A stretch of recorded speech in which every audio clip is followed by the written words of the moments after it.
Okay,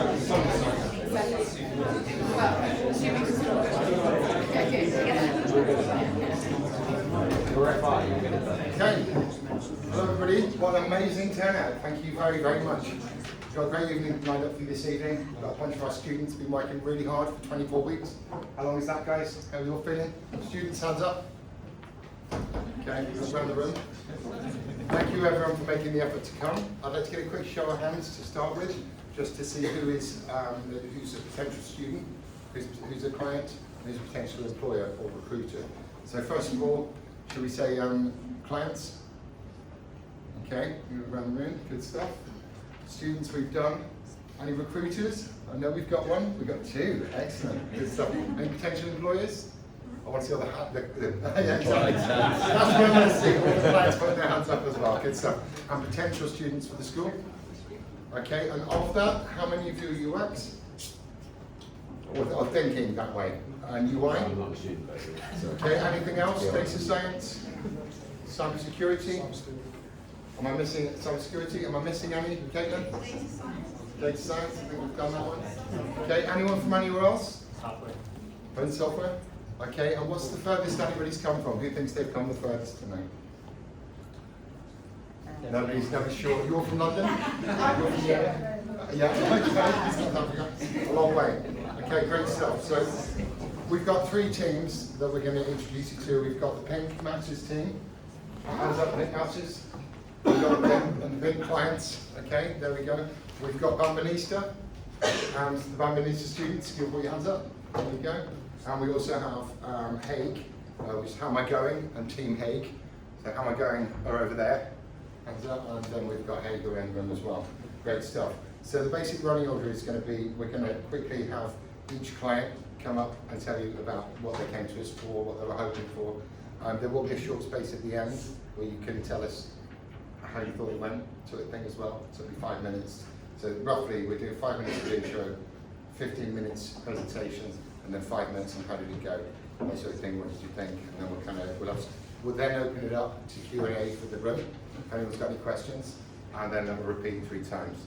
At the end of the night, we'll have a general Q&A about the whole thing, questions you might have about the school.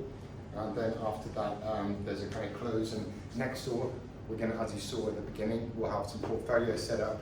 Some of the prototypes that the guys have worked on will be available if people want to click around them and stuff like that. So do stay and join us for a little bit.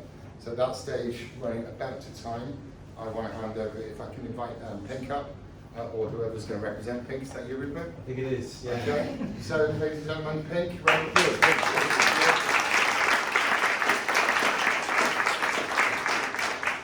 Good evening, everyone. Thank you very much for having us here this evening, Pink. And moreover, can I thank our amazing team from Flatiron. So, when we came into this process, we had no idea really, the level of detail we would need from our side, which turned out to be quite a lot more, I think. But also the quality that we would get from Flatiron School, which has blown my socks off as well as the rest of the team. And it's very encouraging because we're now going on through into the UI section of Flatiron starting on Monday next week. So the reason why we came into Flatiron is because when you are running a startup, you get very embedded, your head gets right into the nitty-gritty of what you think your users want. And actually, it turns out, when you start to talk to them, it's not always that case. Now, broadly speaking, some of the problems that you're trying to solve are their problems, but you end up going down a path that leads you on a sometimes the wrong way. And you need somebody to come in to look at it from a very much macro view and understand your business from a very base level. And that's exactly what the team here have done, and it's what they hopefully are going to present to you tonight in terms of their findings. Understanding our customers and where we're kind of falling out and how we can make our product better for them. And what they've come up with, I'm really, really excited to develop. It's going to be finished sometime next year. I'm not entirely sure exactly when, guys, but it is in the development cycle. Yeah, without further ado, I'd like to pass over to them and and show off their good work. And please, a round of applause.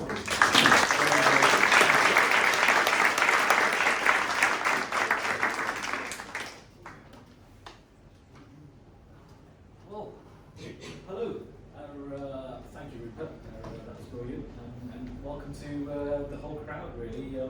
The premise is actually based on the wisdom of crowds. So, without further ado, I'll start the presentation. Pink Matter. There's Mr. Christian Rogers in the Flatiron t-shirt. We have Daryl in the New York Yankees t-shirt. We have Casey in the Kings of Leon shirt over there, and I'm Sid. So, lovely to meet you all. So the brief, we're always a good place to start. Pink's aim is to grow the investor community. They've got 10,000 active engaged users, they want to use effective crowd-driven investment to help them make better investment decisions primarily, and they also want to continue to engage its users basically. Come there for a purpose. The challenge, despite having a list of over 16,000 users, currently they had a drop-off rate of about 87% essentially. So that gave us a pretty good target to home in on. Our challenge is to increase and sustain the stickiness. Price prediction activity on the platform. Price predictions may not make sense to you right now, but they will start later on.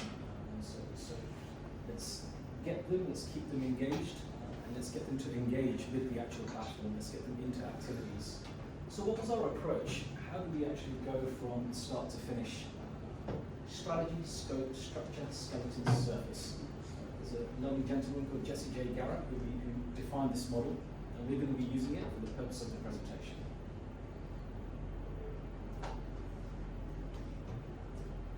Strategy. So what was our strategy in the research phase, essentially?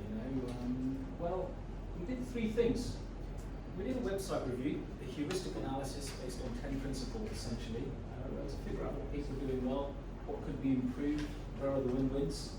We did a competitive analysis, trying to suss out the competition, indirect competitors as well as direct competitors. We talked to the users.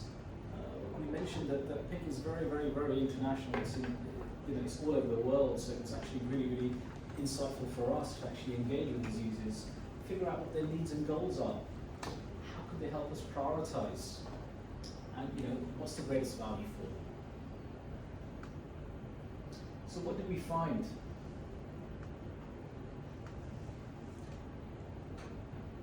So here we go. That's a good subsection of stuff. Oh, sorry.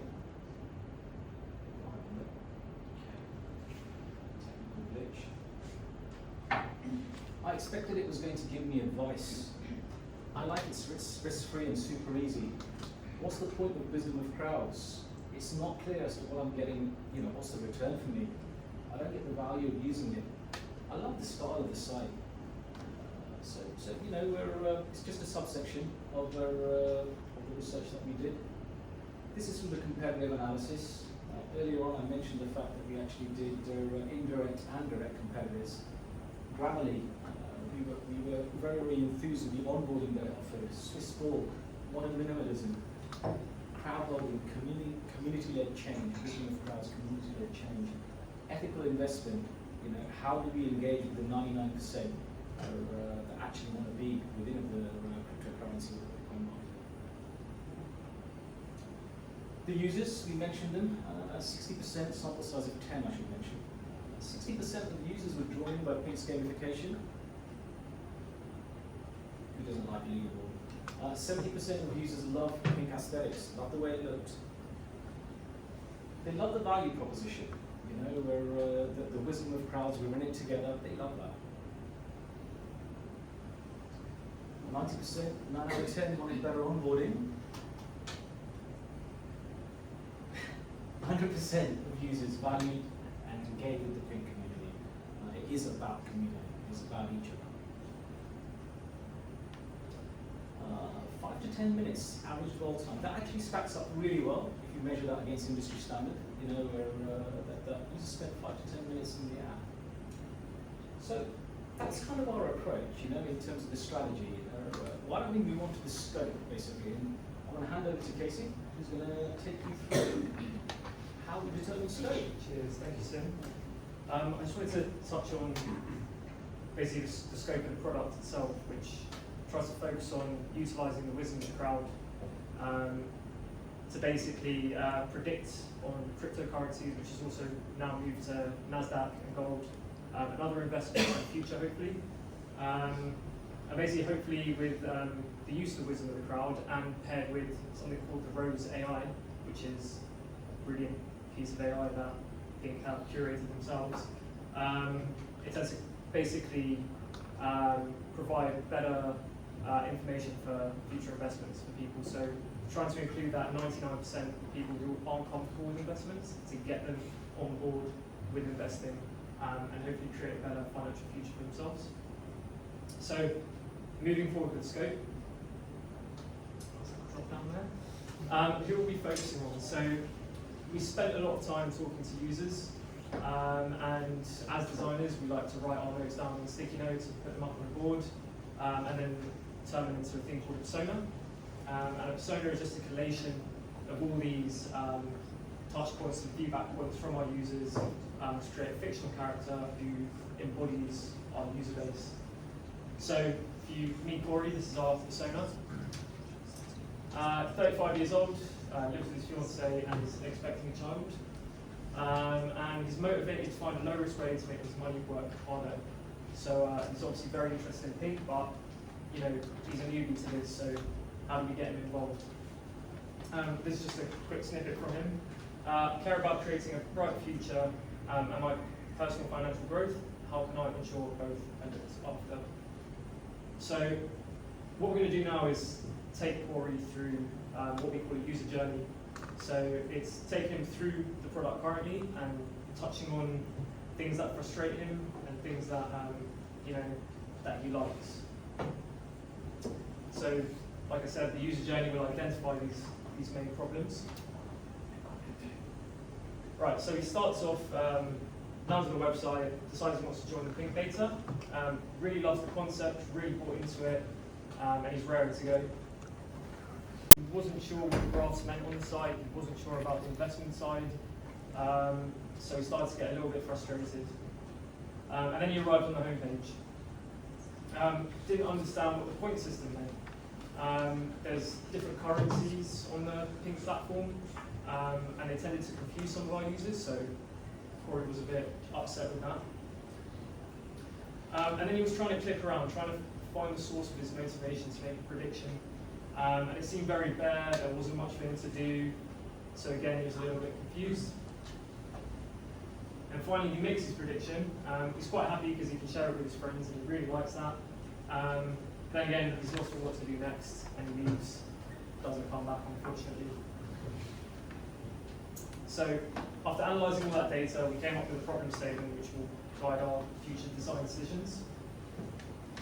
Bit of a mouthful, but tech-savvy millennials who have disposable income want a better way to invest their money, helping them to get on the property ladder into ethical investment projects so they can create a better future for the next generation, but they don't trust banks whose traditional ROI is too low.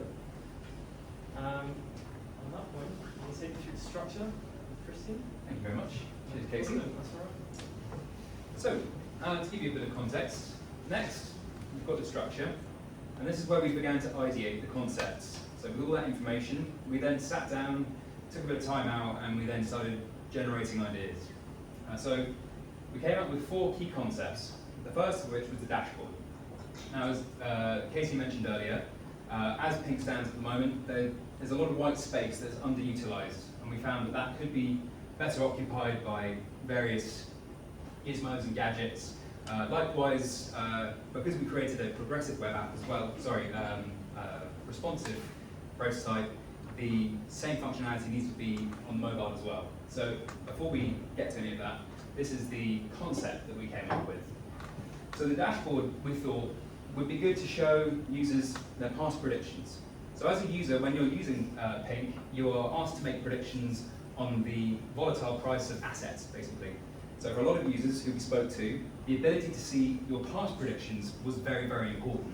They liked the idea that if you could do that, you could then help train yourself going forward And so that was a key part of one of our initial ideas for the dashboard. Also the ability to make predictions quickly and easily and see the leaderboard, which currently exists within the system but needed a bit more fleshing out, were all ideas that we sort of wanted to get onto the dashboard itself. So when we tested these with the users that we spoke to, and that was against users in this building as well as some of Pink's super users, we found that there was a lot of positive reception. People like the idea that they'd be able to see the prediction history so they can adapt and improve. They really like the dashboard layout. But then some were a bit cautious of the fact that it might be too overwhelming with data that could, in fact, cause them to be a bit reticent about going there. And one of the features we were looking at was incorporating a news feed.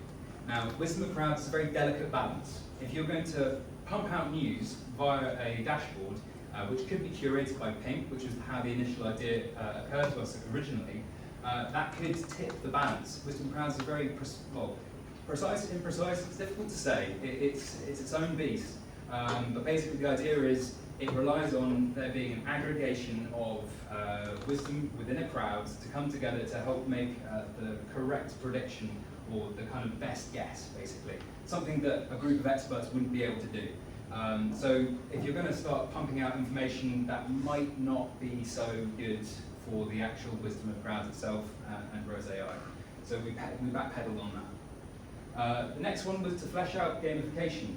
Gamification already exists within the app, but the idea was that we'd be able to incorporate competitions, bring them to the fore, create more kind of cosmetic rewards so that incentivize people to come in and log on, make predictions.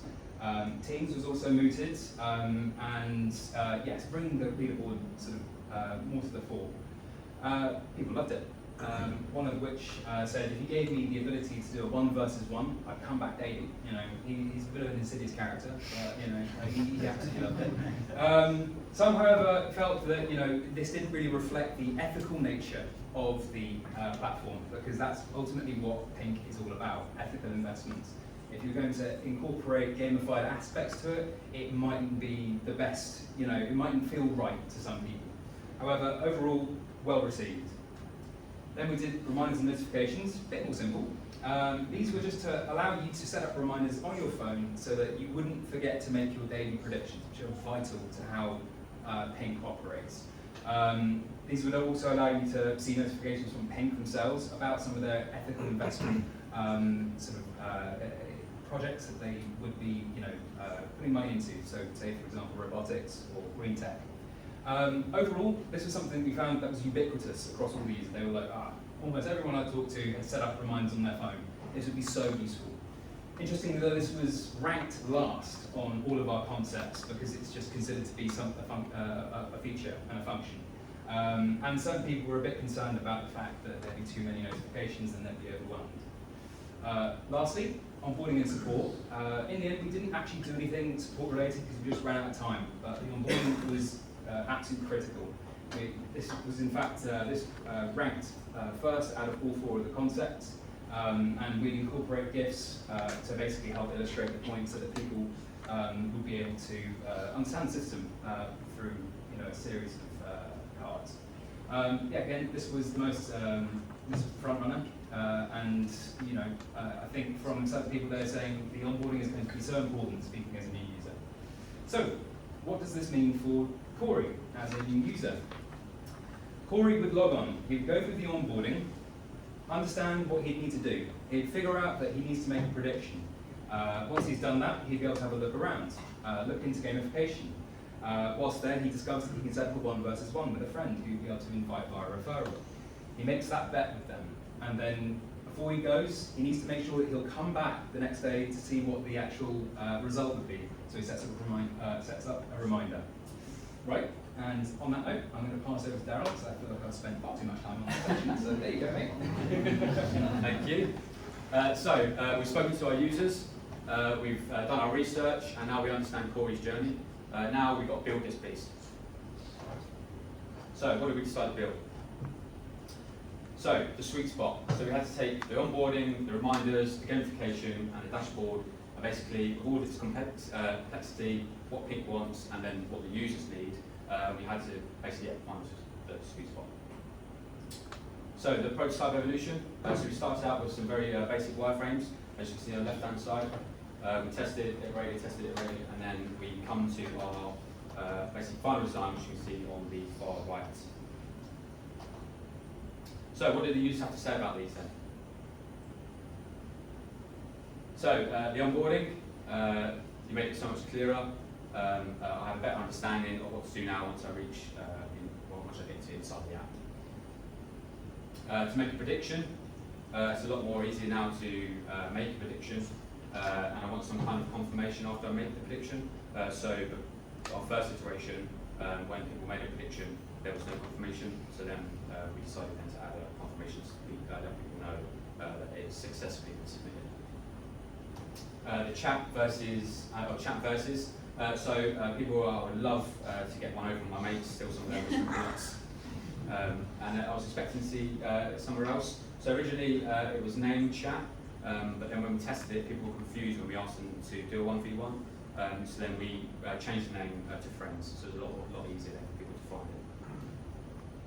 And then the reminders, because of Pink's community all over the world, originally we set up a reminder for like 5 to 10 minutes. However, we spoke to some Hungarian chap on our interviews, and he said 5 to 10 minutes wouldn't really be good enough for me. I would like what's about half an hour because of the time differences and stuff like that. So we went away, redesigned it, and now there's a reminder from 5 all the way to half an hour. And then the surface then. So there is a hypothetical prototype which we will be showing next door. So if you'd like to come see it, please grab one of us and we will take you through it. And it's a quick video now of the prototype itself. Great music team. Sorry about this in advance.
And then we've got some adaptive views then, so we then redesigned the prototypes for a laptop, tablet and also mobile.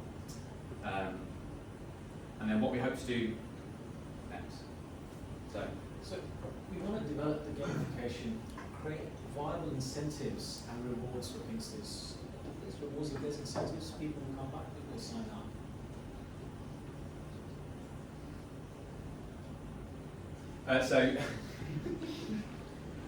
Greater focus on UI, make the UI consistent throughout the Pink brand.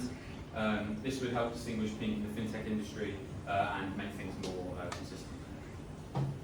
Future features, help design the Wallet Academy, investment and community, all features that are coming in the short-term, near-term future. So that'd be great. And a broader Pink's appeal. So I want to spend more time with the audience. We need to talk to more people, get a better understanding of our users, and hopefully just deliver a better product over time. And last but not least, Keep those Pinksters happy. So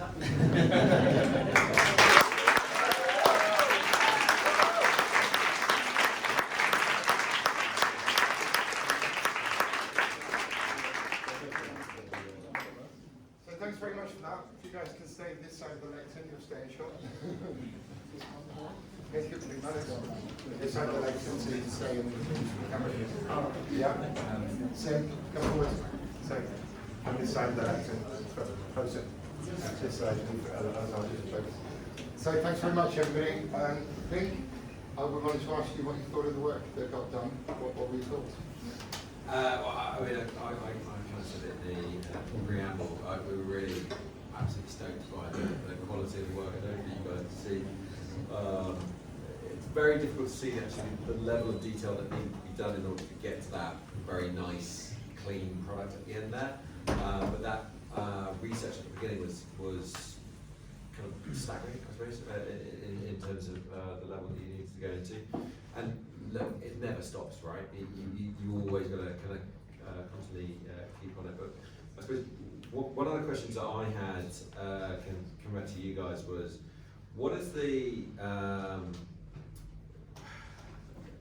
our message as a company is still quite difficult, right?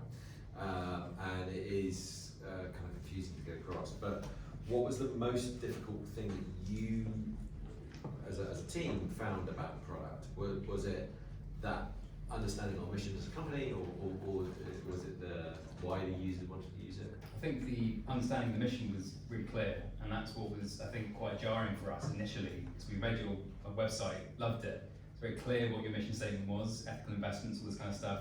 But then going and onboarding and logging in, the expectation versus reality were two different things. So I think it left us quite confused, and it took us basically a week in order to really truly fully understand what the value was for the user, and that was only after reading the white paper.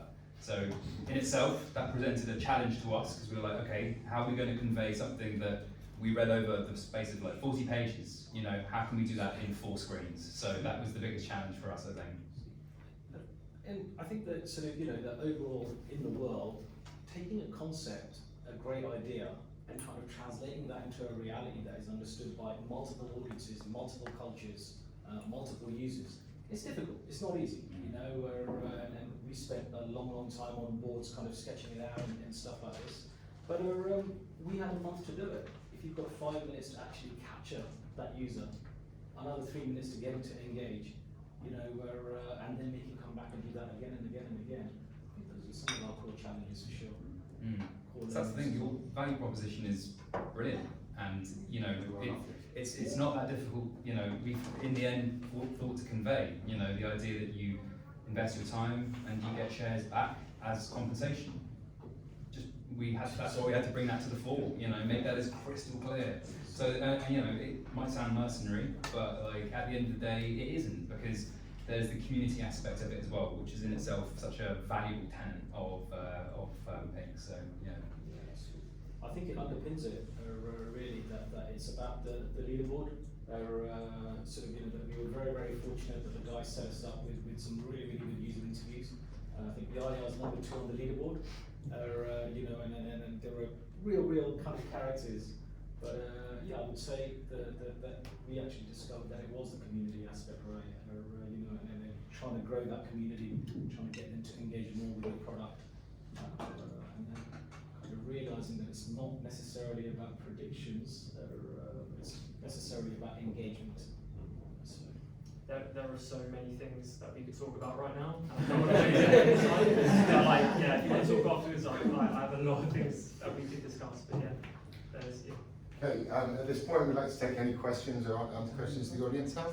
Has anyone got anything they'd like to ask about the presentation, about how the students did it, how it worked, questions for the client, either way? Anyone in the audience? Okay, we have one down there. Thank you very much, one of our recruiters. Good to see you. Having now come to the end of it, and you've got to the result you've got to, is there anything you would have done differently now knowing what you know now? This is the students. Yes. So, question again. What would you have done differently? So that would go ahead. I mean, it's like saying if you could live your life again, what would you do differently?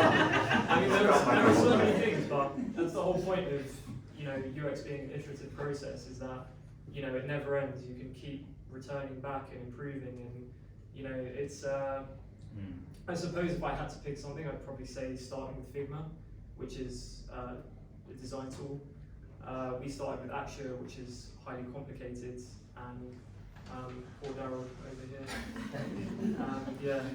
Great UI designer, but Axure is a bit, not feeling. So if we went to Figma earlier, it would have saved a lot of time, but it's fine. We're here now, we need it.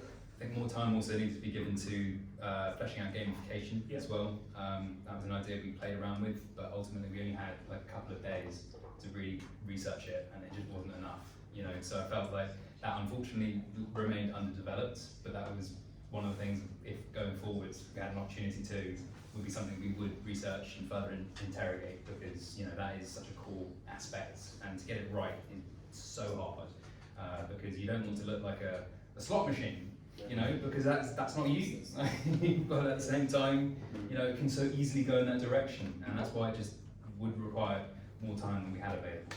I think for me it was narrowing a focus for you guys quickly, because you had so many ideas and Mark was like throwing out ideas all the time, and I was just like, oh my god, which one am I going to choose?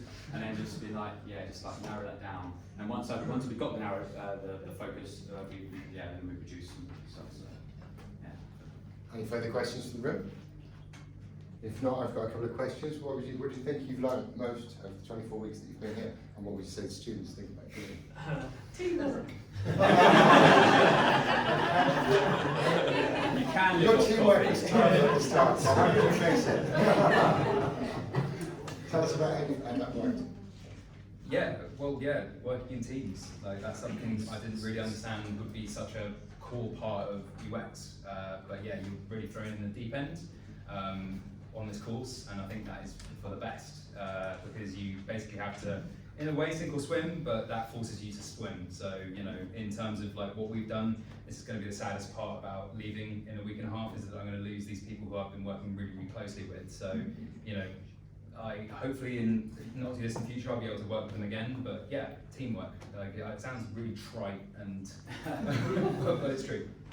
The realization that it's not all about you, where it's about the team, it's about the user. That you'll find challenges as you go through the course for the ones that are considering joining the course. You'll have your own ideas, and you'll fast figure out that the best ideas are user ideas. Doesn't matter where they come from. That's one of the things. I think you all asked yourself at the start of this, is it worth it? Is this course going to be worth it? Are we actually going to get jobs? Do you feel any more confident? Yeah, 100%. I'm going to be begging outside next week.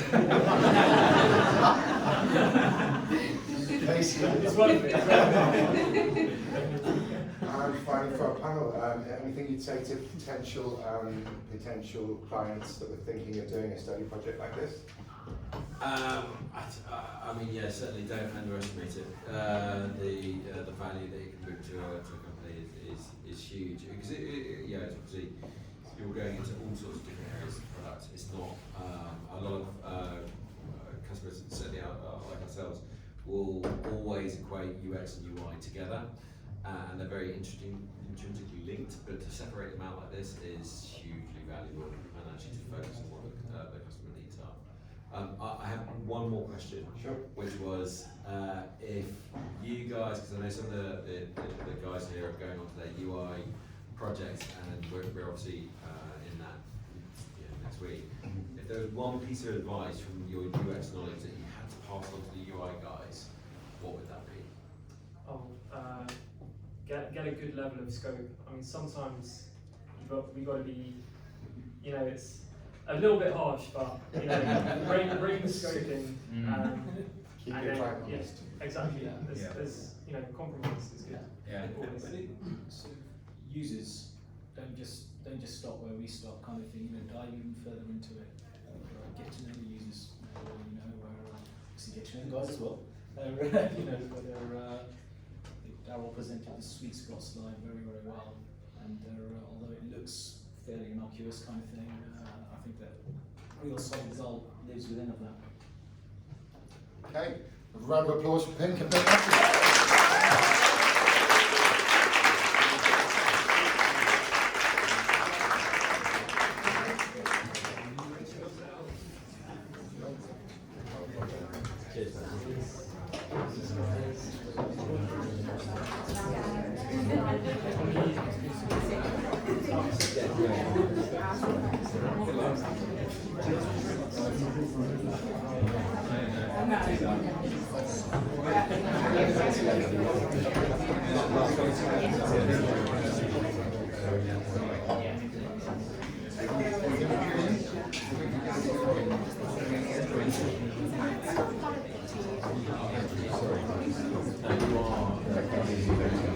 You'll need to, I wrote it out, instruct cards, so they need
Good.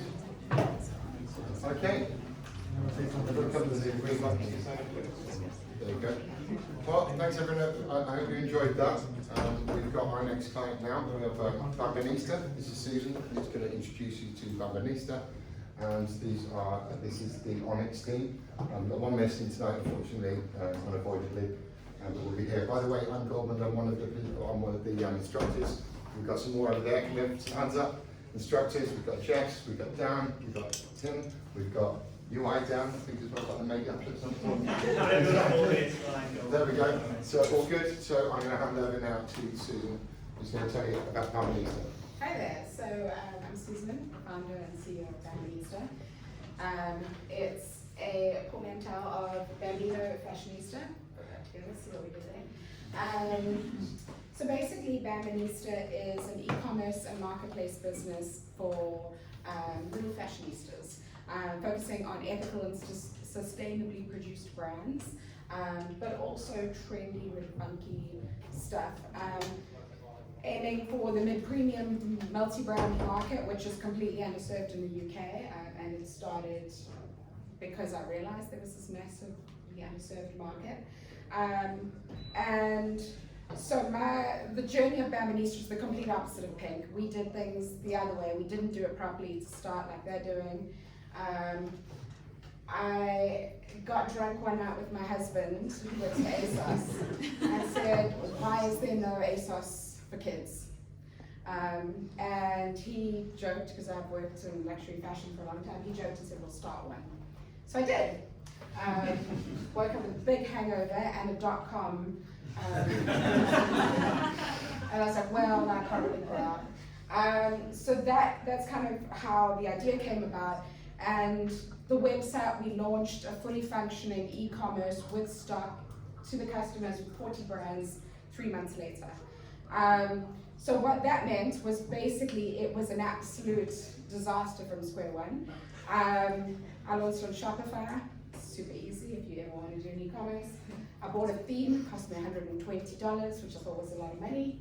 And I had a friend of mine who was a graphic designer, drew up a logo, created a little character, I bought some brands on, launched a website, boom. It was going really well, it is going really well. We're actually about to open this weekend in Westfield, London, a temporary store.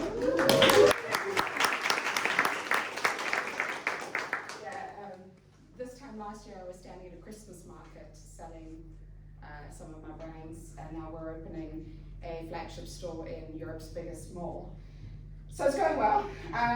However, it's been going so quickly and so well that I never got a chance to go back and fix what was fundamentally wrong from square one, which was that I didn't actually have a proper website, and it's predominantly an e-commerce business. And so the way I started interacting with Flatiron, I'm like, hey, here's the business, this is what I'm trying to do, it's ethical, it's sustainable, it's fashionable, it's funky, it's cool, and this is my e-commerce site. And I knew at the time, and they confirmed, and the users confirmed exactly the same thing, that the site and the brand just didn't mix.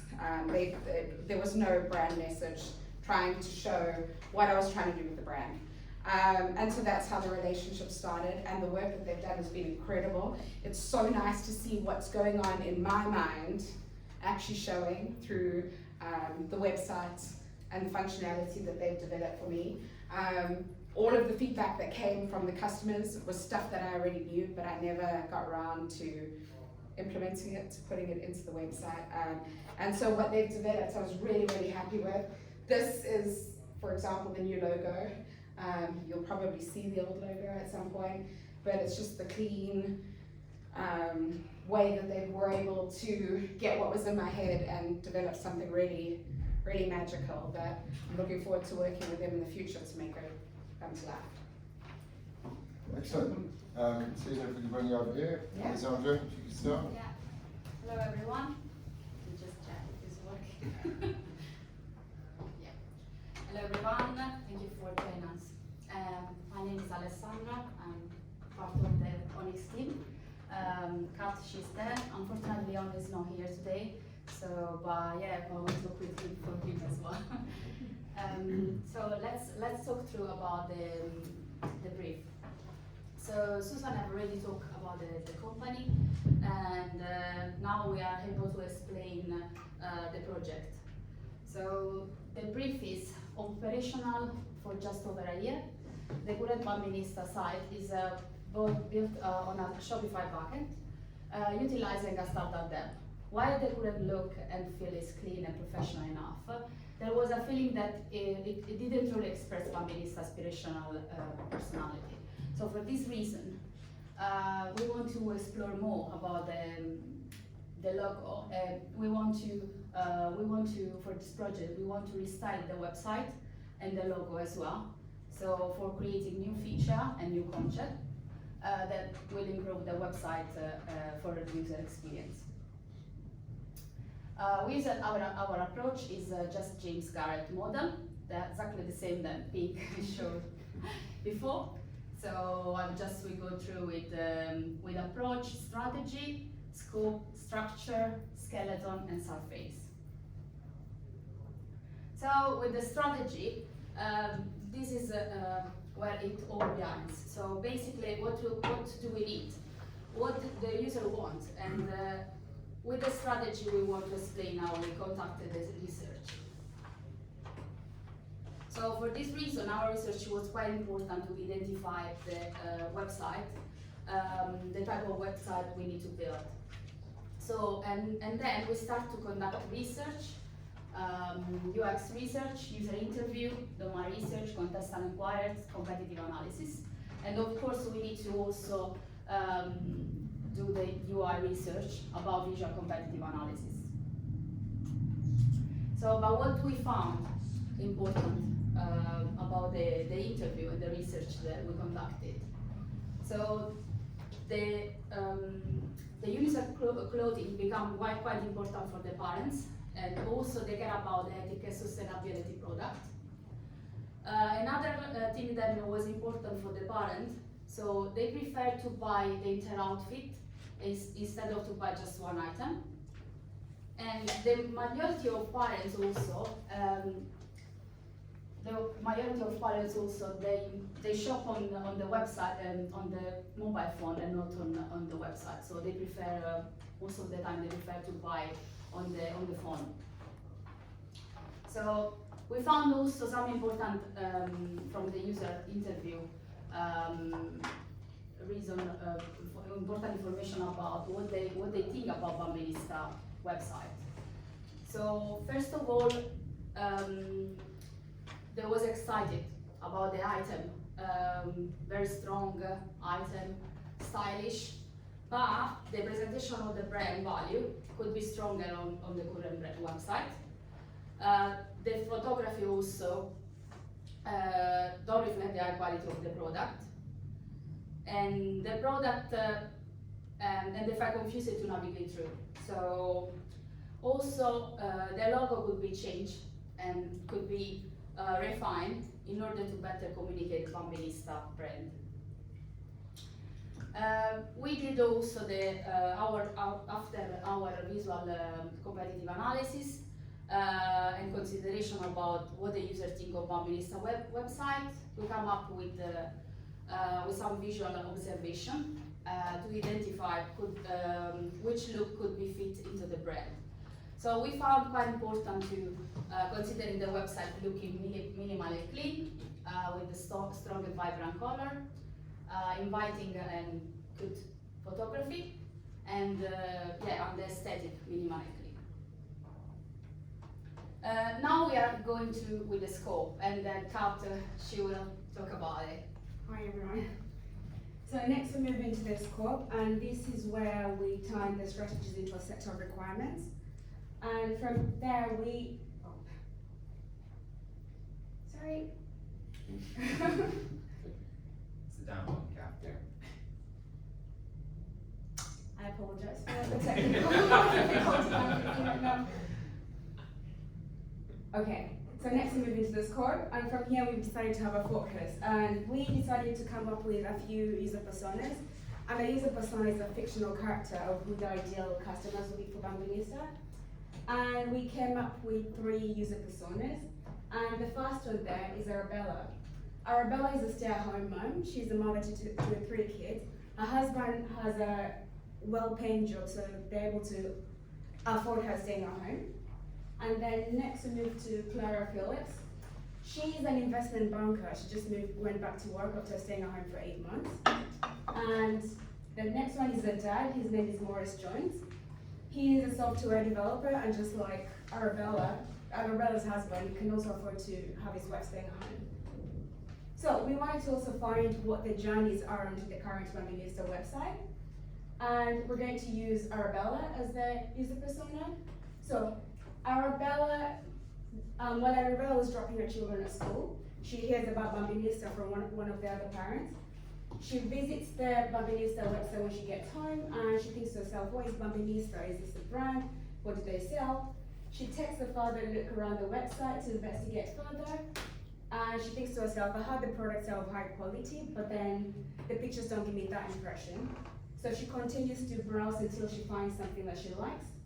Then she thinks to herself, how will I know if the size is right for my child? And she decides to settle down on a brand that she's already familiar with. And then when she receives the product, she thinks to herself, oh, it arrived very quickly and the quality is amazing. And the next day when she's dropping her children at school, she thinks to herself, she tells the other parents about Bambinista and how great it is. So after doing all of the research, we were able to come up with a vision statement, and this is the vision statement. We found that the Bambinista website is for busy, affluent, modern moms who need a web to quickly and easily shop for high-quality children's products because they care about their well-being and don't have the time to shop with multiple retailers. And we thought that the Bambinista website should stand out from its competitors because all of its brands are eco-friendly and sustainable and have been manufactured in an ethical and an exploitative way.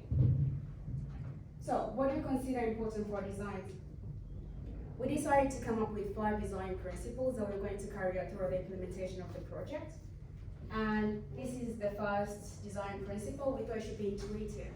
The website should be simple enough for even a first-time user who visits the website should be able to maneuver around the website. The next design principle, we thought it should be inspiring. The images should be catchy. They should pull in the customer, make them want to purchase something on the website. It should be inviting. We think that the aesthetic should be highly pleasing so that they can stay longer on the website. And because it was very important, the eco-friendliness of it is very important, so we thought it should be informative and there should be a page that explains that. And finally, we thought it should be inclusive and it should be accessible by people who also suffer from disabilities and people who also have a language barrier. So there should be several languages on the website. So next we're going to look at the structure.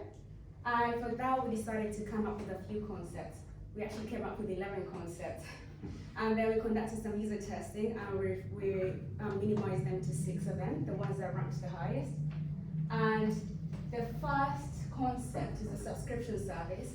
So this is a box that the users can go on the Bambinista website, they can fill out a form, and then they're going to receive a recurring They're going to receive the box on a recurring or monthly or a quarterly basis. And the next concept was the personalized recommendations.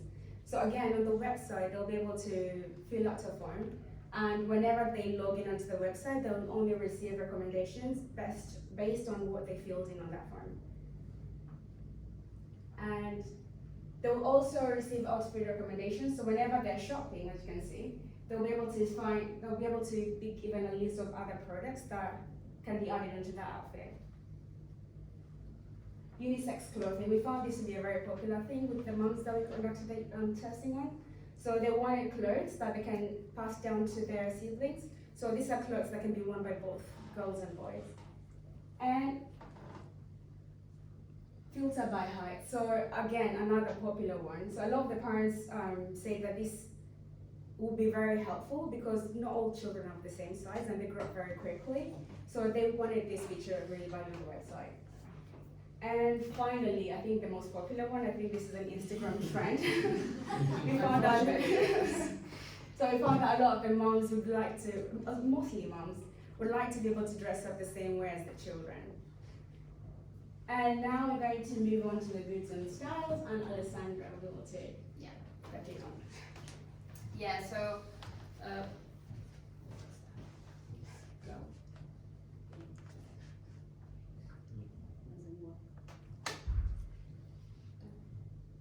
Down over to the forward.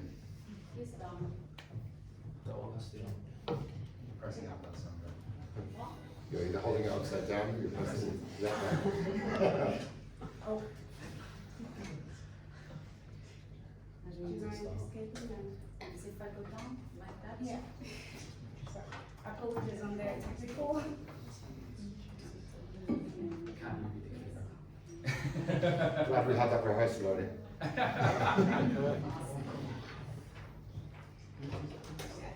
so this one. It's okay. Yeah, so no, it's not this one. There we go. It come again. Yeah. So yeah, we come up with the final version of the exploration. This is a mood board. Mood board is a visual collage that assembles the text, simple text, pattern. Is just useful for composition. So I found interesting this one. This is the final one. Then this look punchy, modern, monochrome, and minimal, and this fits well with the brand. And then we also explore the style tile. So style tile is kind of exploration again, which kind of icons, color palette, and typography use. Photography as well could be useful for the website, for Bambinista website. And then we have now the logo evolution. So first logo, Bambinista logo, was this one. This was the original one. And then the final version of Bambinista is this one, more modern, fits well with the brand. And now I'll talk about skeleton. So yeah, we have like high fidelity wireframe, and yeah, Kat, she will talk about the high fidelity wireframe. Yeah. So we came up with we came up with a few designs. So these are the wireframes as you can see on the screen. And the first one, that is the home page. The second one, this is the create an account. And the third one is the products page that will show the product and a bit of information. And the shopping bag, the subscription, which is one of the concepts. And the final one is the informational page about eco and sustainable sustainability methods that Bambinista uses. So after we created our wireframes, we also conducted some user testing. And from all of them, you can see that they were rated very highly. So again, that's the subscription page, the shopping preferences, that's the form that we created that the users can be able to fill out if they want to receive personalized recommendations. And this is the filter by height screen, and that's the products page. So next we look at the surface, and Yeah, this one is just the original website, Minister website, and now we will show the final one, final version of those. So this is the final version of the Minister website. Look is completely different, modern, punchy, so fresh. And this one is the responsive website we did. Also, if you are, are you curious and want to have a look at our prototype, we are just in a room next room, and we can show you the final version of the prototype. Further exploration. So, yeah, we just found some points is important for us. So, bring some of our remaining concept idea to life. Conduct further product testing with a larger sample size in order to achieve statistical significance. we're also going to begin working on building the wireframes for a newly designed custom website after this. And we also suggested that we should conduct further research with more participants, because we were not able to do that during the short amount of time that we had, so that we can create new features and concepts in the future. Thank you.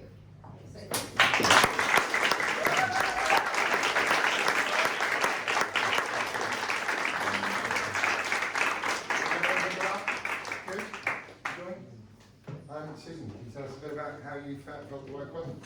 I was really happy. I didn't give them nearly enough information or time to do anything, and yet they managed to take exactly what was in my mind and make it into something fantastic. And I was really, really happy with the work that they've done, and I can't wait to copy, paste, and implement it.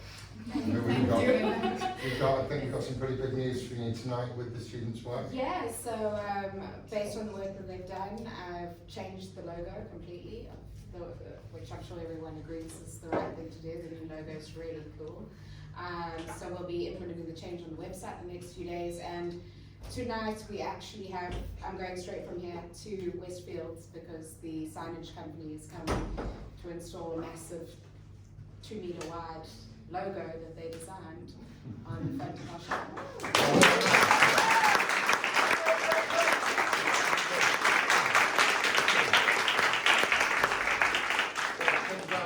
That's the kind of thing that's happening here. We've got clients who are really, really impressed with the work that's being done. I mean, they've all come in, they've all come to us and said, we really weren't sure what to expect. We thought a student project, yeah, we'll give it a go. I think every time I've heard things like, can't believe the amount and the quality of the work, and even to the point that people want to talk about putting them live, implementing them on their site, putting them on a sign in a store in Westfield. £2,500. I'm impressed, really.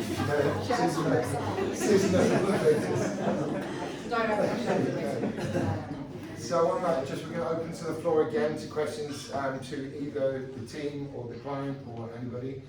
Anyone got any thoughts or ideas, questions, stuff they'd like to know more about? If not, again, I'm going to do similar, and I'm going to say, so I'll start with Susan this time. So what would you say to clients that were looking at maybe taking on some work with the Flatiron School? I think one of the things that was important to me through this process is that you have a very, especially if you have your own company or you work for another company, you have in your mind an idea what you think the customer wants. And you really do need, even if they're going to tell you what you thought was in your mind, they're also going to tell you things that aren't in your mind, and you really do need to take the time to interview the customers, to find out what they value. It will change the way that you run your business and the things that you focus on. And some of the things that I thought, oh, that's a nice to have, I'll add it at some point in the future. It's now, oh, that's a must have, because that's what the customers are looking for. And I think that the work done by these guys really, they really did the due diligence with the customers to find out what the customers value.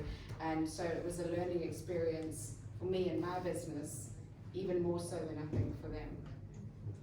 That's great stuff, thank you. And you guys, I'm going to put the same question to you. So you've been here for a long time, you were all worried about whether it was going to be 8 point or not. What have you both learned over the time you're here? What's the single thing that you've, from each of you, I think adding on to what Chris just said, Yeah. teamwork. Teamwork, yeah. And also, like in terms of the course, I think the importance of your users. I think this is a thing that's generally overlooked quite a lot. And to have a successful product, you definitely need to take care. You need to think about the users first. I think to build on that, I think one of the things that happens when the students come in is they're all thinking about, I've got to design this. And what you realise every time is it's not about you designing, it's about you realising what your stakeholders need, what your users need, what the business needs, what technology you can do, and bringing all that together. And by the time you work all those things out, and you go and try and put something together, the pages almost design themselves. So this kind of hero mentality that you hear of hero designer in an agency, they all come in thinking they're all working on their own individual bit. I think what you've all learned most is how to work as a team and how to leverage each other's resources in there. Anything from you, Alexandra? No, the same. I mean, working a team is quite important. You can learn more from each other. You can learn about personality, but also about the work, how can you make it better, because you have the same, goal. You want to make people happy, you want to make the client happy, and in the end we want to be able to also to share our work to the next step, to the client, to the potential company as well, because we are doing a course, but we need a job after that. So we need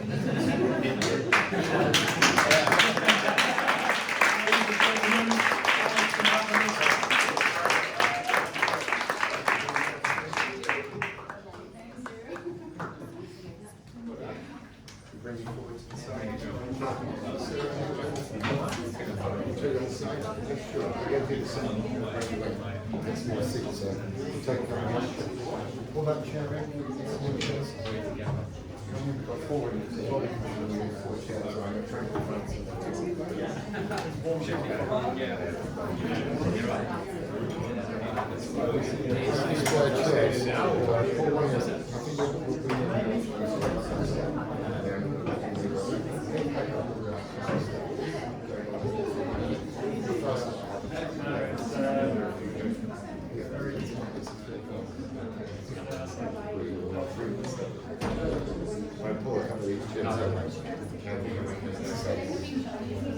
So, how do you need?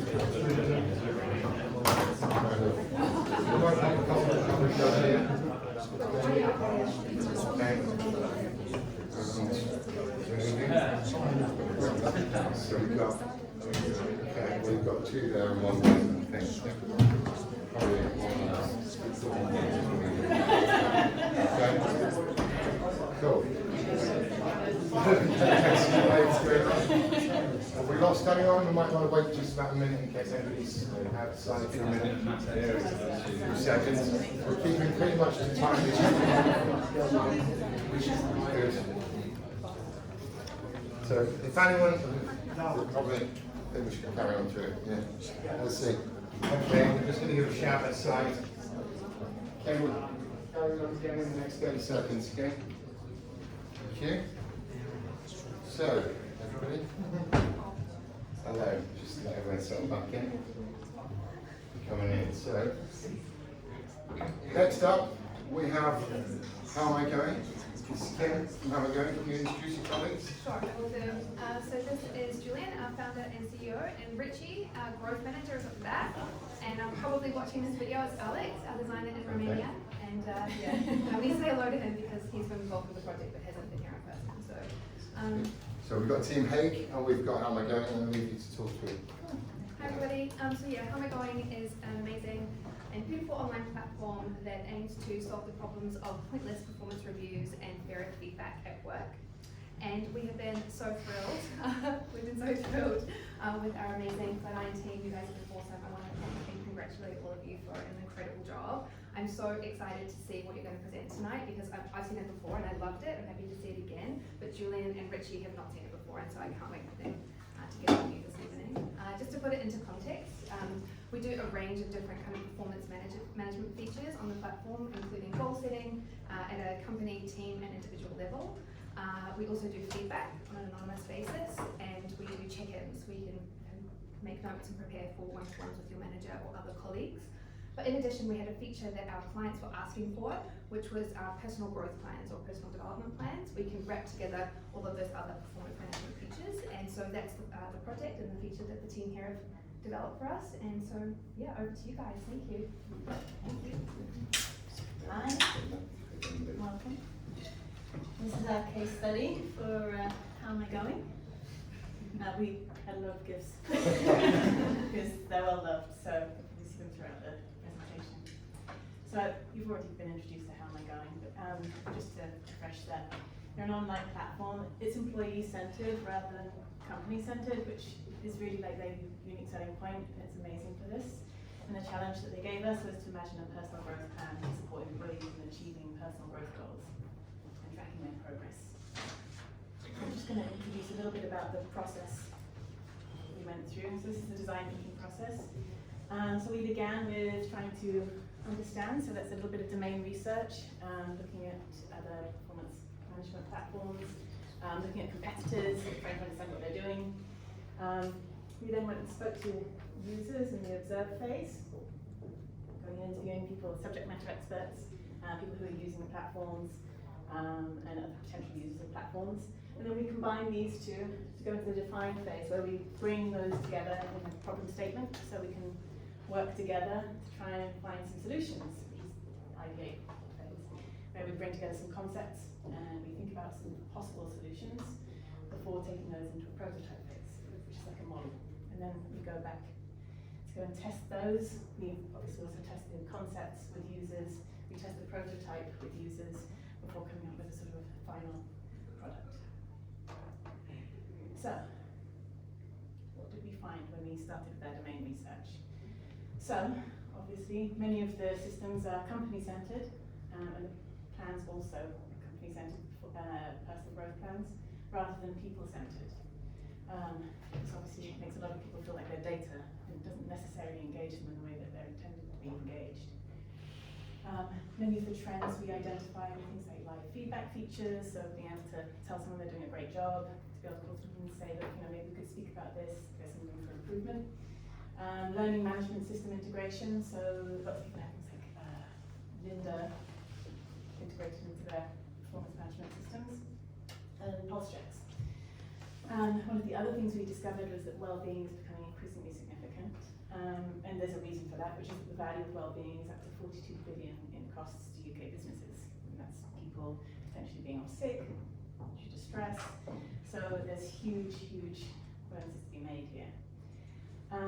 The other thing we discovered is that growth in role is really key for millennials when they're considering jobs. And the reason this is important is obviously because millennials are the largest part of the job sector at the moment.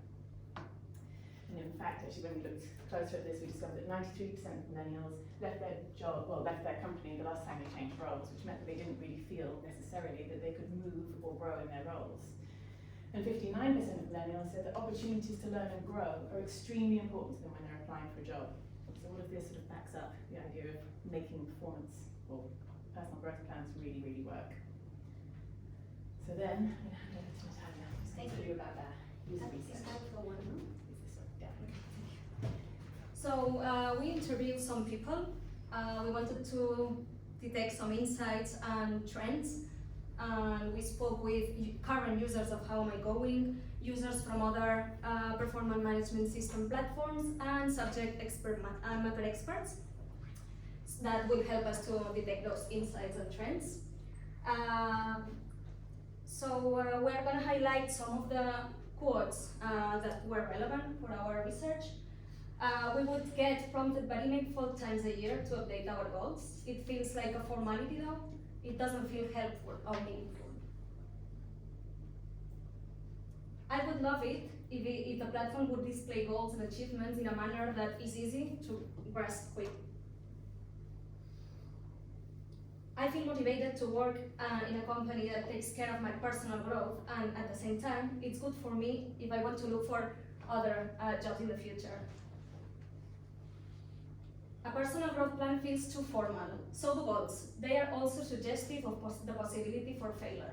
I find this to be demotivating. I prefer the idea of milestones, which suggest the smaller, more actionable steps toward the goal. I don't set personal goals as I find it hard to subscribe to them. They feel artificial. I need to have a genuine curiosity to be able to pursue that goal. And two more quotes from experts who were working in HR departments from companies. We don't do personal growth plans because we believe that sometimes it creates undue pressure on the employees. It's really hard to motivate people to work on their development plan in our company when they know they are talented, they do individually and push them to get it better. So we narrowed down our research and defined two different user personas. One is James. James is in his 30s. He has recently been promoted. He's project manager and he manages a team of 4 people. He believes in personal development plans, but they think that they should be volunteer and driven by his own curiosity. We also have another persona, Laura, who has been working in a company for more than 10 years. She feels comfortable in her role, but he feels stuck. She thinks that it's time to make a move, but she is more skeptical. She doesn't believe in personal development plans because she thinks that she could fail. So we have two different personas. Now we want to put ourselves in her shoes to find like how is a day in their job lives, to detect their pain points that will help us to define the design solutions. We're going to start with James, who remember he believes in personal development plans, but he thinks that they should be voluntary and driven by his curiosity. He has been promoted. He's excited, but he's lost because he doesn't know which steps he should follow. So he tries to involve his team to help him like finding his qualities to make him a good leader. Once he has the feedback of his team, he goes to his boss to find advice from him. And his boss decided to build a personal development plan for him, but he doesn't involve him in that process. So he feels like I'm not that engaged with the process because the boss doesn't know him enough. So even that, he decides to take this personal development plan and follow the first goal, who is creating a personal development plan for his team. But he thinks, like, let's do it in an alternative way. I would like to involve my team in that. So he finally creates a personal development plan together with his team, so they can bring different ideas on the table and have a successful team building exercise. We also have Laura, who remember she was more skeptical. Laura, she feels stuck in her job. She doesn't know what to do, but she thinks that she should speak with her boss. But she doesn't know how to verbalize her feelings, so she's thinking like, how can I say that? How can I speak with my manager? But she finally set a one-to-one interview with him. It was a So before the meeting, she prepares herself to be ready for the meeting. And finally, she has the meeting, and it's not that successful as she thought, because her boss says that basically she doesn't have the skills for being promoted or for changing her role. She feels really upset because it was not the answer she was expecting, but at least is that I said whatever I had to say, and I know that I have to improve my skills for changing my career or putting my own. So knowing those pain points and where they were struggling, we are now that we have our problem statement. As an employee, I want to create and follow a personal development plan with advice from my mentor so that I can learn skills that will enable me to engage and grow in my role and benefit both myself and my company.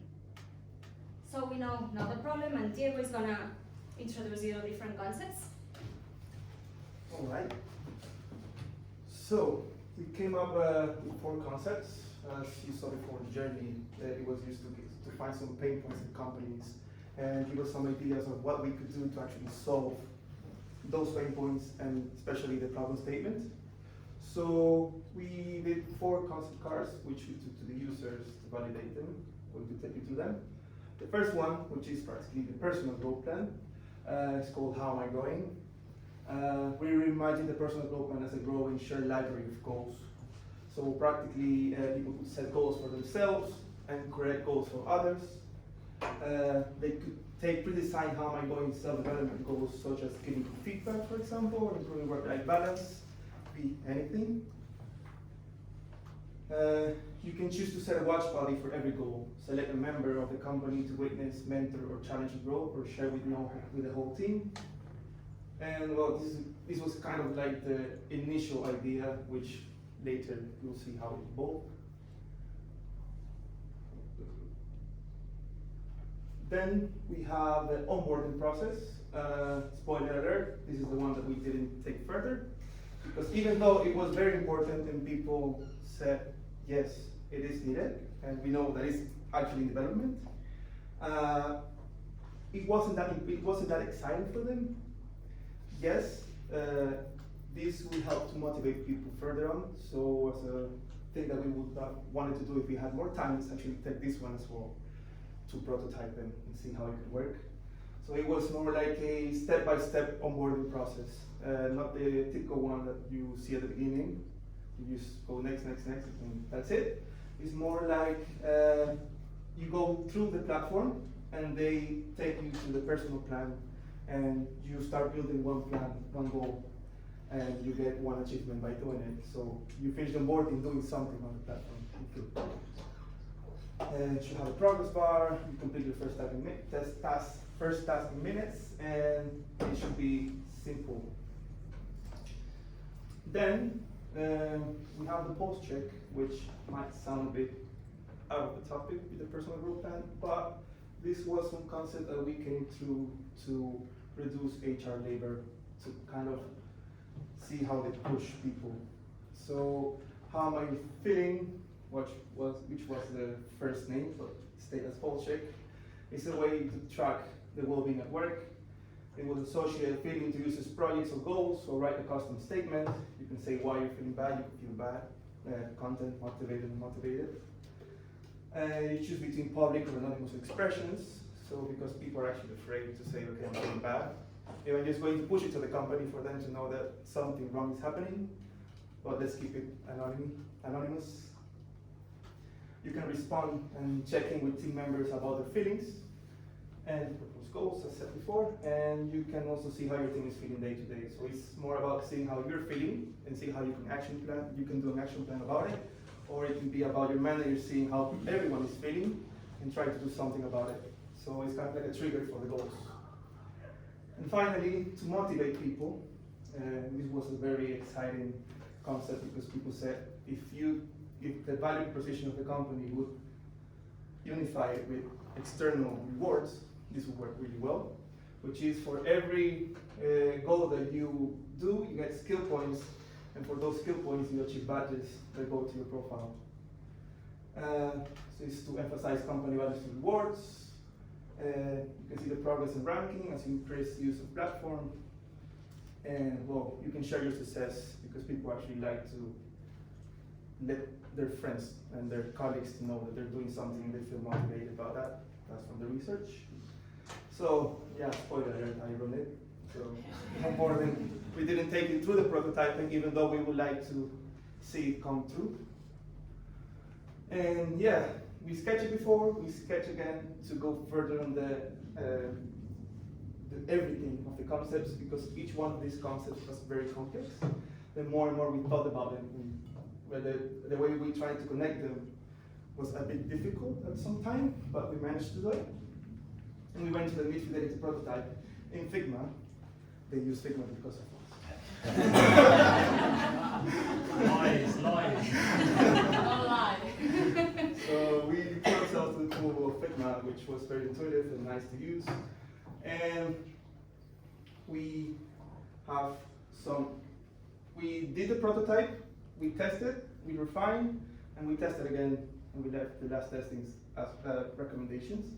But for example, some comments that people said, it was a bit complex at the beginning. This is the pop-up that you'll get to check on you every time you get to the platform and see how you're feeling. So we added a toggle to be anonymous, we added the wordings correctly. We put optional for people to actually know that everything is optional. You can add more if you want, or you can just skip. And yeah, some amendments to the design. Then, how am I growing? The library of goals. This was the initial design that we came through. As you can see, you would have to add things from this button here, which was not that visible, looked nice, but it had to be more visible for people to actually start doing goals. They can create goals for themselves, or they can create for others, and they could see on the library if they want to do something suggested by how am I going, something that the team has done, or maybe the things that the managers have challenged you to do. So this is kind of like how it looks, how to create a goal. You go for 5 steps. You create the goal name, description, the task, skills that you want to achieve, assign to it. Follow up. This part was a bit confusing. We kind of iterated.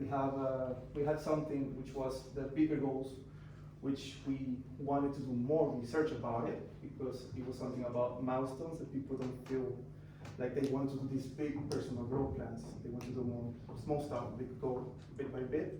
We wanted to do something about it, but it required much time, much research. So we took it out for the second one. And the rewards, we did some amendments as well. We kind of confused ourselves with skills, badges, achievements, names. So we kind of made some iterations.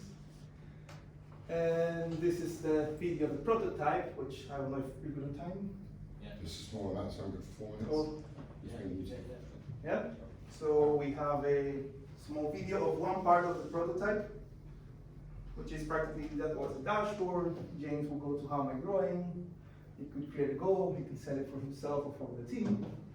He will put the name, duration, description, and he will start adding the tasks that you have to do to create that goal. You could add as much tasks as you want. Then you have to select which skills you want that goal to have, and you can select the points you want the skill to give you. Then you have to do, like, you can select if you want it to make it for everyone, if you want to do it yourself, you want to share it with someone specifically, and then you review it. So it should be as quick as possible. Also, the skill points have to be reviewed by a manager, because if it's going to be rewarded, then it has to be validated. So he's creating, like he had a goal that he's about to finish, he's just finishing it as quick as that, and he gets like, congratulations, he gets some points, and then he gets 50 leadership skills now, because he has been doing the platform for a while, and he gets the points into his sidebar, which you can see every time. And yeah, that was a part of the prototype. And then I'll pass it to Oli, which he had something added up for our client. So this was a kind of future vision that we had, and yeah, enough of that UX.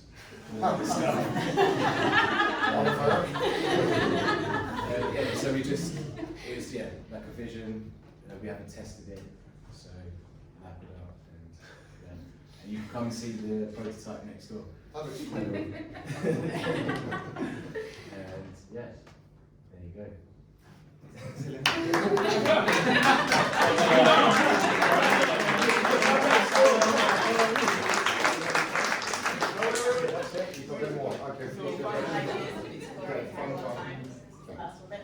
So we would move the pulse check onto the mobile device, because a lot of the users had actually requested something which was a little bit more private. They felt a little bit vulnerable doing something on a larger screen where other people could see their emotions, and felt like in a workplace that wasn't great. Linking goals to bigger goals. So someone might want to change their role totally within an organization, but there may be several steps to doing that. So the idea would be to have several smaller goals that would lead to the overall goal, and to somehow link those together. A roles and permissions matrix.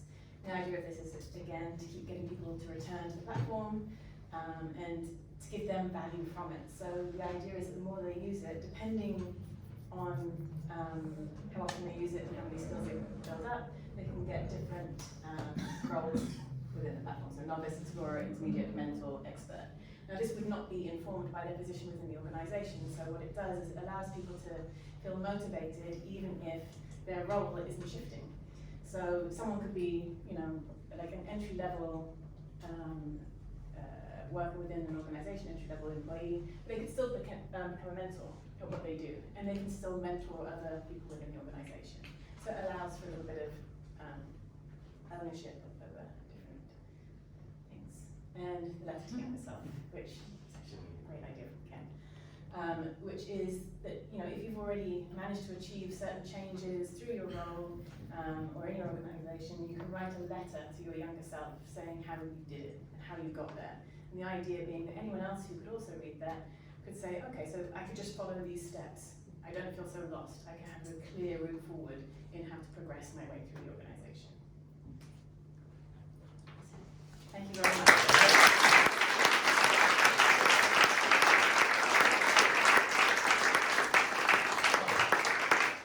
Very good. Well done, guys. Kim, Julian, Richie, can I ask you what you thought? What did you think of the work you saw? Yeah, you guys should be really proud. There's so much good stuff in there. I think you guys really hit on some of the key concepts and some of the key themes that we've been uncovering recently. I think firstly, how am I growing? It's the name of our November crew actually, so props for that. It's a really funny thing, I think. Feedback and goals and growing, it's a bit like eating our greens. We know we should do it, we just don't.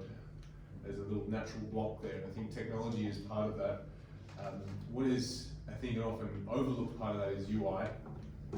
It's not just a coat of paint. We're very visual animals, that's why art is a thing, and that plays a really big part in making people feel comfortable like they're in a psychologically safe space. I think also wording is very important. You know, you touched on something where you said it's kind of intimidating and we should have to do it. I think if you use the words development and plans coming from the company, it can be a little bit demotivating. What we do when we do the research using jobs to be done is we kind of just say, well, if you could improve any of the below, what would it be? Because we're all wanting to improve our life situation, but words are really important, so that would be something interesting to explore with you guys as well. But look, very impressed. You guys achieved a lot in 4 weeks, and the fact that you did some high-flyer wireframes too is really awesome, so well done. Good. And you guys, Kim, you're thinking of taking some of this stuff onto the site itself? Yeah, absolutely. So we have got a plan to build this onto our site next year. We've got clients that have literally been asking for it, and so this will come to life, and we can't wait to share it with the team who've basically thought it all out and done all the hard work. So thank you guys, you've been amazing, and we're excited to work with you. And anyone that gets to hire you is extremely lucky. Nice.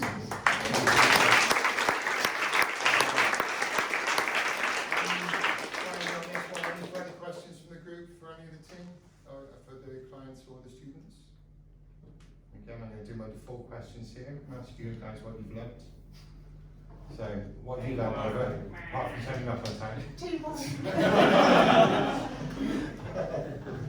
Teamwork? You're such a bunch of cocktails. Give me some I of would say also that UX is something that looks methodological. You can do the same thing. There are some things that you have to do, but the interesting part about UX is that there's 1,000 ways to get to something as long as you take the user as your main consideration. Yeah. So we learned stuff in the course.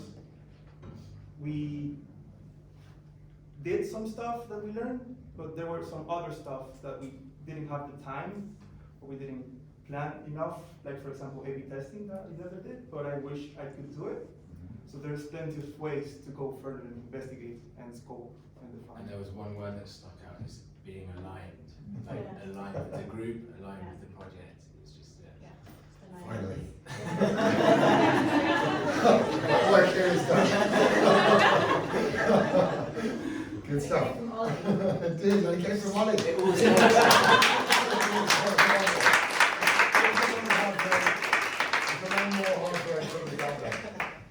so would you, speaking to the students, potential students out there, would you say the course is worth it? Are you more confident about getting work now? Are you feeling like? Yeah. Excellent. And to the clients, finally to wrap up on this, and then we'll do a general, I'm going to get all the students up here, we'll do general questions and answers. But what would you say to potential clients? How am I going about maybe doing work like this? Would you recommend it?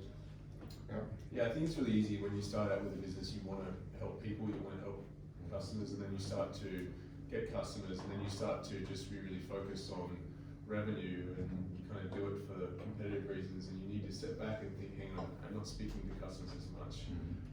They are really what matter. And it's important to kind of just step aside from the ideas that you have and your original reason for doing it, because it gets so much momentum and inertia that you can get carried away and start building things on the wrong assumptions. So it's really great to have people that come from an outside-in perspective and just challenge everything and really stretch your thinking around key concepts. That's a really important thing. I'm going to throw that over. I think clients come in, so in some way the students come in with a kind of on their own mentality. Every client you go to and every client that comes in can't see the forest for the trees because they've been looking at this thing for far too long. Yeah, you know that one? And I, as a UXer and about that, I know I really value most my first week or two when I arrive on a project. So any of you thinking about studying, when you come in, trust your gut, trust your heart, trust your instincts, write down all that stuff you notice, because you are seeing the site like people for the first time. So write all that stuff down, don't question yourself, don't doubt yourself, and you'll go far. Can I get all the students up from Bloodstone, basically? Come up. We're going to do, I just want to say well done to you all. Thank you. Be really good. We've got general just questions and answers at this stage for the room. So general Q&A, closing remarks. Then we're going to go next door and look at stuff. So one, I just wanted to say well done to all of you guys. These guys graduate. These guys are going to graduate next week. So a big round of applause for all of you.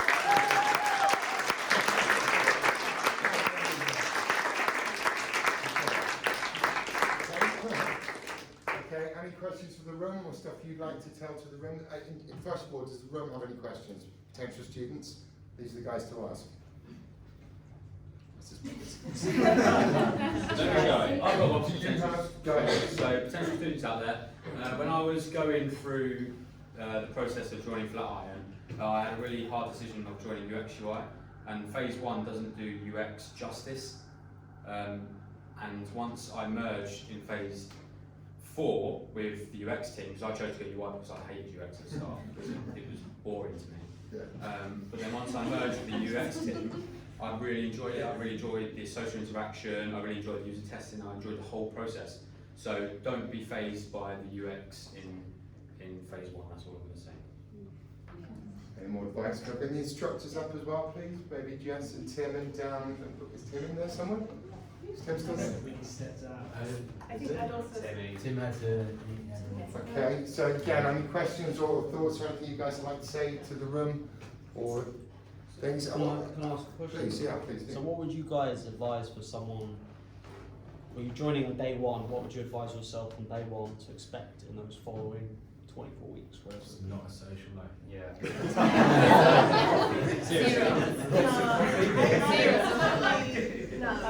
You have a huge social life. Just us. Fortunately, we are a very good class. So Until you get to the class a lot, yeah. I thought I make new friends. I thought I wasn't going to be able to work on the weekends, so if you feel that you might need some income, you do have the weekends. Wow. Is there phase 2 now? Well, I mean, you want It is possible. It's difficult. Like the amount of work that you're presented with, particularly in phase 2, is huge. Like we found, I think most of us found we were working like 13-hour days, and that was including weekends as well. Like we were quite lucky in that we managed to mitigate one day, just have a break, just to lie in bed and just go. But, beyond that, it's hard work. So you just need to be prepared for the fact that you'll be committing your whole life to this, and if you don't, then what's the point? There really is that sort of black and white, because you can't really dust about, because you'll be held back. So it really does demand a lot from you. You've got to be prepared for that. But it's so worth it though. 100%, You get so many 100%. transferable. 100%. You build so many skills. You learn to use your resources as a team and to use resources of people around you. It encourages you to think creatively in lots of different ways. It's really, really rewarding. I don't regret it. And don't be afraid if you don't have any experience in the design industry at all, because this course will set you up. Don't fall in love with your ideas as well. Yeah. Don't fall in love with your ideas and your own designs. It's things like ideas and users play a big role in those ideas. Everyone's the best friend of Darryl. That happened a lot. Steely blue eyes. These guys have come so far, and some of them were nervous wrecks when they came in. They really were. I can't present, I don't know, I can't do anything. It's anything sound that. I mean, people just in the first week, oh, I can't talk to many people. They've all done it tonight. You've all done really well. Your works will come along. Your work's just moved on in leaps and bounds. I had a question from down there at the back, the lady in the grey. Yeah, I was just wondering, so what would be the one thing that you would change about the program, if you could? Aside from the amount of work, like, let's assume absolutely it's wonderful, it's completely worth it, but is there anything now, knowing what you know, that you would? I wish it was the same thing. I think that, like, if I'm UX, there's been times where I look across at what the UI guys are doing, especially Daryl and Ollie, sort of thing, and I think, oh, that's really good, and I'm sure that there's been times where Daryl's turned around and said that, you know what, that the UX bit is really, really good. Ollie being the anomaly. But, anomaly. yeah, it's kind of weird, because I think the answer is different for everyone. I don't think that, that it's kind of like one set answer. You'll enjoy things that are very personal to you, but then you'll have teammates that will enjoy completely different areas, kind of thing. One thing I would like to say, just whilst we're up here, is that kind of when you go into the unknown, you need a couple of good guides, and I think that we've been very, very fortunate in Jess and the main man Goldmund. So I'd like to give him a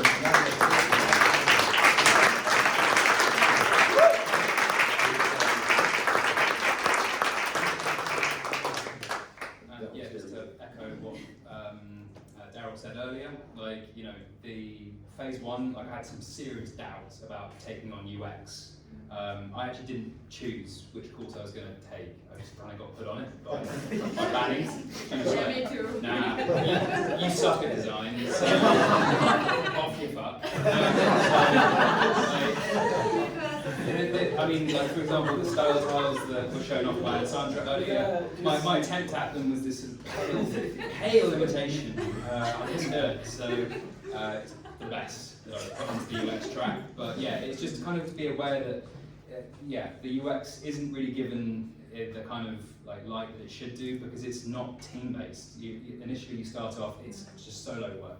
And that's the thing that I think is so great about the UX stuff, is the teamwork, and that helps you, gets you really involved, and that's the only thing I'd change, but I don't know how you would change that, because phase one is very much, it's just a grounding in terms of what the process is from both the UI and UX, so yeah, just be aware of that. Anyone got anything more to add before we bring you next door? One more? Okay. Hi, I'm just wondering what career backgrounds some of you come from. Great question. Can we do a quick round room? So before I was here, I'd done 12 years in the military, and then decided to have a complete career change, and I've never looked back since. So, yeah. Well, I graduated last year as a multimedia producer. So I used to work as a web developer / designer. I was graphic designer. I worked with artists, helping to put together funding proposals and working on collective projects. 20 years digital media production, joined from Samsung and Google. I was a self-taught designer, wanting to specialise in something.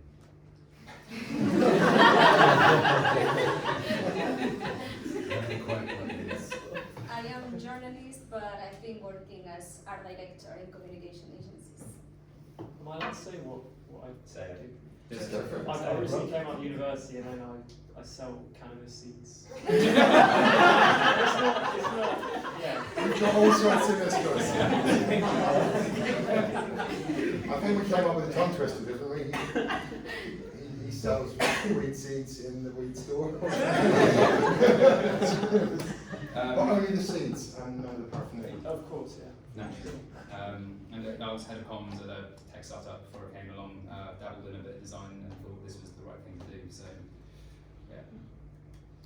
Okay, and you've got our three instructors. So Jess is the lead instructor, UX and UI. Do you want to tell us about you? Yeah, so I started with an English degree, and that didn't really qualify me to do that much. I got into market research. I started to research people's opinions and stuff, products that they bought. That for a few years. Then I went to a company which was a print publisher, but everything was becoming digital. So that's where I got into UX. That's where I learned about it. Did a degree in UX, and then became the UXer of one, quite a big company, B2B. Then I grew a UX team. Started a graduate scheme for designers, which was really fun part of my job, because that's where I started to do mentoring. And then I went freelance for a bit, did some cryptocurrency, tried to do some work for the Department of Trade in the last 3 years. That was a fun contract, very short-lived for me. And then I came into this role, so quite varied background, mainly on the UX side, which I think is really interesting. I don't really know. I'm not really sure how it was being taught in phase 1. We teach phases 3 to 5. But yeah, that's me. So I'm Dan, I'm another one of the lead instructors here at Flatiron. I've actually only been here about a month, but loving it so far, and really excited to see how far the students have come, even in just that short amount of time. So my background is that I've been at a big consultancy company called Accenture for the last 5 years or so, until about a couple of months ago, so helping clients iterate and improve their digital presence. A lot of focus on apps and websites, doing all sorts of random stuff, from working with the police on an app to better track down criminals, through to weird and wonderful projects at high street retailers, and with a title called Pregnancy Analyst was my role for about 6 months, which is the weirdest ever had in my life. Well, I told my mum about it, she said it would be good practice. So a really great background, but I've always loved evangelising about user experience and getting people excited about it, whether that's the UI side or the UX side. I've had a great time so far in helping our students to get there. Got it? So finding myself, I came originally from a music background, got accidentally rolled into a tech support job because I'd helped bands put music computers into their studios, and from there I started doing tech support as a temp job when I needed one, like part-time for a bit, then full-time. Then I became a trainer, training some new resources, working for AOL, Netscape and CompuServe. So if you remember back in the day of those brands, we were too young for that. That's where I started. I went from, I think at one point I helped out a lot with a new brand we were launching called Netscape Online to fight a competitor called FreeServe, which was coming in. I was asked to apply for a job as a product manager for that new ISP after having trained on it and set it up. Everyone said I'd never get it. I'd come from the call centre. I was on 6 grand, then 11 grand, then 12, and like that. And then suddenly they offered me this job, which I really needed at the time. And suddenly they said, well, 27 and a half will be okay. I was insane. Yes. And from there, I kind of went from, I was a product manager there. They then, I ended up being the UK requirements manager for Netscape, the browser, and various different things. Moved from there into FreeServe, which was the competitor, and we got retrained as a business analyst by one of the consultancies that now has a different name. I can't remember, Logica, Cortex system, that you probably know. Retrained as a business analyst, then I looked at information architecture, started becoming a thing, so I thought that looks good, so I'll do some of that. Nobody knows how to do it yet. I've done this a lot. It's a good thing to do, see what's coming. Train yourself in that, because there won't be as many people doing it yet. It's good advice for new students. From information architecture, UX started becoming a thing. I went on to do that now, and kind of started selling myself that way, contracting more and more, and then increasingly now I'm pitching myself more as a service designer, which is more the full spectrum UX that I already did. What's changed a lot over the time while I've come into this is that specialisms have become more common. The one thing we're trying to give you here that I've tried to bring to these guys is an entire end-to-end process that they can use to solve the problems. You kind of need, and that's what they've kind of got when they're planning to align and work stuff across, to kind of build some of that, trying to build some of that back into the syllabus. So that's where I am now, teaching here. Really proud of these guys. You've come so far, and I'd like to just get one final round of applause for these guys.